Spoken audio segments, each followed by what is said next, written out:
Salted caramel cold foam that tastes like a coffee shop drink and takes about a minute. I'll show you the salt trick, then make a bonus mocha version with cocoa for that milk chocolate vibe. Ready? Let's get started. We're going to start off with our first ingredient, a 1/4 cup of heavy cream. You could also use a 1/4 cup of heavy whipping cream. For our purposes, they're basically the same thing. When you have your 1/4 cup of heavy cream ready, go ahead and add it to your frothing cup or bowl. Now we're ready for the next ingredient. Next up, we're going to use 2 tablespoons of milk. I found that 2% milk works best, but you could also use whole or skim milk. This is a great time to mention that all the ingredients can also be found in the video description. When you have your 2 tablespoons of milk ready, go ahead and add it to your frothing cup or bowl. Here's the first tablespoon. And here's the second. Now we're ready for the next ingredient. Next up is an important one because it's in the name. It's 1 tablespoon of caramel sauce. It's important to use caramel sauce and not caramel syrup. Caramel sauce has less water and a more rich flavor profile. When you have your 1 tablespoon of caramel sauce, add it to the other ingredients. It's pretty thick, so it might take a little while. Alright, now we're ready for the next step. Next up, all we need is a pinch of salt. It's really that simple. We'll be using its fancier relative later, but for now, just sprinkle a bit of salt in with your other ingredients. Alright, this is a great time to go ahead and stir the ingredients together. The caramel likes to sit on the bottom, so this will make the frothing step much easier later on. It doesn't have to be perfect, but just stir for around 1 minute. Alright, at this point, I like to add the mixture to the fridge. This gives it a chance to cool while you're creating your caffeinated beverage. If you already have your coffee drink ready, this step is optional. But I still recommend chilling for a few minutes because it will make frothing much easier. While the mixture is cooling, it's a perfect time for our quick goose fact. Geese communicate while flying to keep spacing and encourage the leader. Hit subscribe and be one of the early birds of our new flock to keep me encouraged. As you can see, we're small but growing quickly. And now back to the cold foam. After you finish making your caffeinated beverage, you can pull your cold foam mixture out of the fridge. Now it's time to pull out your handheld frother. If you don't have one, no worries. You can also use a cocktail shaker or mason jar with a lid and do the shaken method. Just place all the ingredients inside and shake vigorously for around 1 minute. But today, I'm going to be using the handheld frother because it makes things extremely easy. And they can be found on Amazon for under $10. You should have your ingredients in a frothing cup or bowl. Just don't turn it on until it's submerged.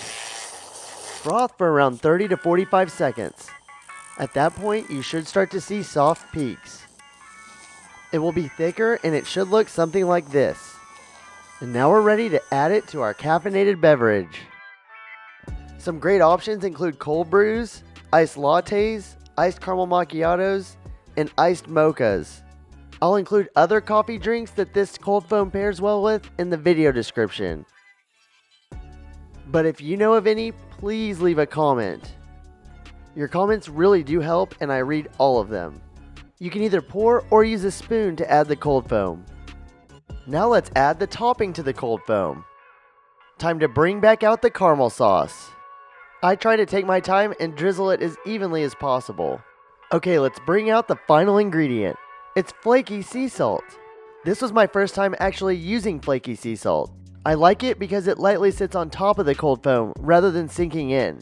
The shape and texture make a big difference. And it's a secret for taking your cold foam up a notch. There are many other brands and they all work great. And if you don't have it available, you could just use regular salt instead. Add a pinch of the flaky sea salt to the top of the cold foam. Once again, take your time and make sure it's evenly distributed. I could tell just by looking at it that this was gonna taste great. And apparently my wife could too, because she ran off with it and finished it herself. Fortunately, it was time to do a mocha spin-off. Let's start making the mocha salted caramel cold foam. All the first steps are the same. You'll begin with a 1/4 cup of heavy cream, 2 tablespoons of milk, 1 tablespoon of caramel sauce, and a pinch of salt. But this time we'll be adding in a ½ teaspoon of cocoa powder. You can find it online or in the baking aisle of your local grocery store. It will give the mocha version of this cold foam its nice chocolate flavor. When you have your ½ teaspoon of cocoa powder ready, go ahead and add it in with the other ingredients. And now it's time to stir all the ingredients together. It's a little bit more difficult with the cocoa powder, so make sure to add a little bit more time. Once again, stirring now makes frothing easier. And after a couple minutes, it should look something like this. Now we're ready for the step where we refrigerate. And then it's time for the fun part, frothing. Once again, froth for 30 to 45 seconds. When you're finished, the texture should look like this. And then we're ready to add to our coffee drink. You can slowly pour or spoon. The next step is to add on the caramel sauce and finish with a pinch of flaky salt. And guess what? Now your mocha salted caramel cold foam is complete. I've tried both versions and they're both amazing. We've marked it down as one of our favorite recipes of the year. And it's so versatile because you can add it to almost anything. While you're sipping your drink, I wanted to show you some limited edition artwork from one of my 4 kids. And he has a message for you. I hope you like my art while you're enjoying your cold foam. Once again, make sure you subscribe now so you don't miss out on future recipes or their associated artwork. We really do love both versions of this cold foam. It's become a big part of our coffee rotation, and I hope it will for you as well. Now that we've finished this delicious salted caramel cold foam, you need an option for a coffee drink you can pair it with. Check out our awesome iced white chocolate mocha, and I'll see you there.